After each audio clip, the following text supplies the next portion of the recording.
for Sociological Research and Practice says Eskom should prioritize the needs of their workers over profit.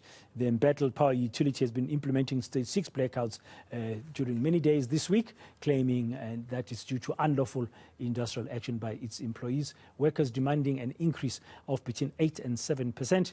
The utility, though, offering 7%, and that's on the table as they are meeting right now. We have Puleli Twiti-Jones, who's covering that story for us, and we've had the unions commenting about other issues more than just wages. But let's talk about this now with Professor Luke Sinwell from the Center for Sociological Research and Practice at the University of Johannesburg. Prof, good afternoon, and thank you very much for your time. The needs of the workers over profit, that should be Eskom's priority. I understand that's the view that your center is holding. Yes, thank you so much for having me.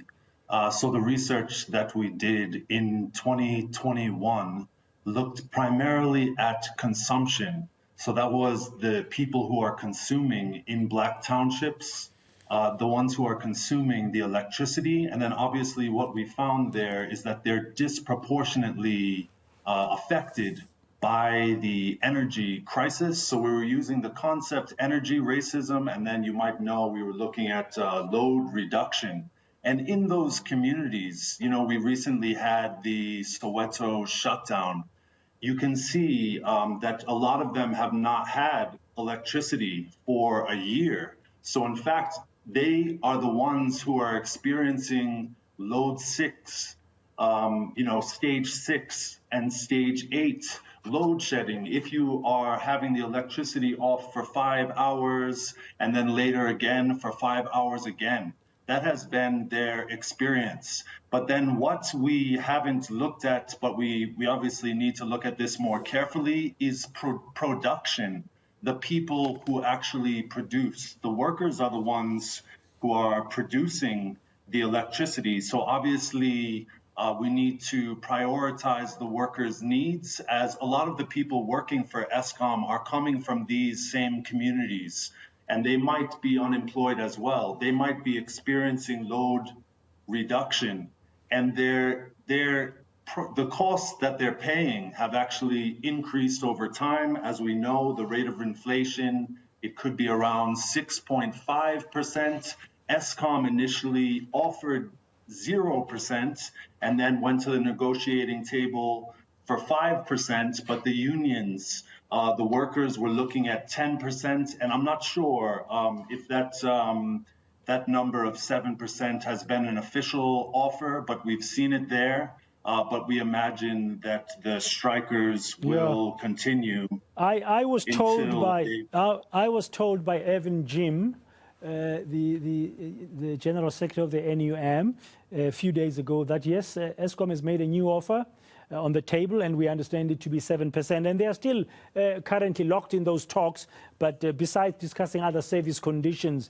But your research is covering not just the employees or those who work for Eskom. Basically, you are saying even workers who live in townships, for example, are impacted for as long as Eskom will tend to prioritize profit rather than their needs.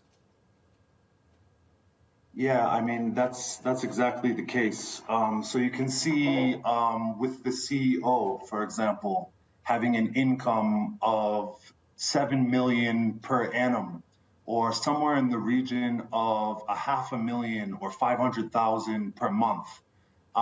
So the workers are looking for a greater increase. Obviously, they can feel if you live in a township, you're more likely to live with a larger number of people.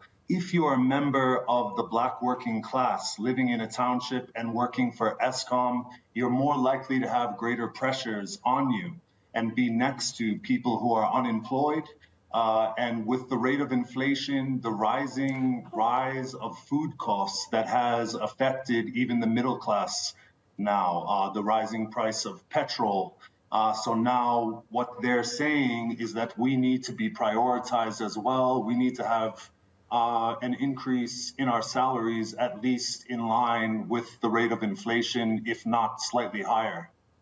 Yeah, but I'm just saying, how do you balance that as Eskom? It must be difficult when you're spending more than R1 billion in 1 month on getting diesel to power up your power stations because of the challenges we have in the country.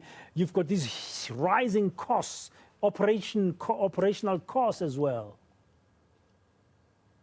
I mean, this is what we hear over and over again, is the cost that the companies need to pay.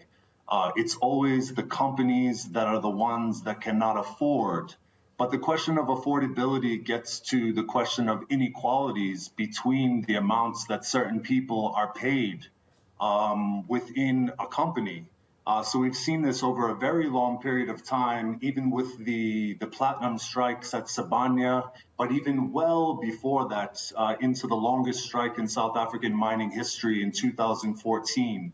Led by AMCU. It was always said that the bosses, the management cannot afford to pay their workers anymore. But then eventually what you find is that when workers express themselves by withdrawing their labor power, in this case, it's for electricity. In that case, it could be to take minerals out. And so the company cannot produce profit. Then you do force them further back to the negotiating table and are likely to receive an increase. So the question of the extent to which it is affordable is always debatable. Yeah, I mean, I just want your further insights on that, Prof. I know we're talking about Eskom in this particular case. Closing that wage gap, I mean, it seems to be South Africa's biggest headache because the wage inequality gap has grown bigger and bigger. Yeah, so the World Bank, as you probably know, recently released a report indicating that South Africa is the most unequal country in the world. And you have 80% of the wealth in the hands of 20% of people. And I mean, the other fact is that in a company, you have people who are working, who are making less money than the people who are at the very top. So you have a rising elite group of people who are actually able to get increases. And then you have people at the bottom who tend to be keeping that same 5%, 6%, or in some cases less, and they're not able to get out of this cycle of inequality that's produced, by our wages. Yeah, no, thank you very much for your time and your insights, and also sharing a bit about what your research has revealed. That is Professor Luke Sinwell from the Center for Sociological Research and Practice at the Johannesburg University, making the point that as Eskom is currently locked in talks with its employees, it should prioritize the needs of its workers over profit.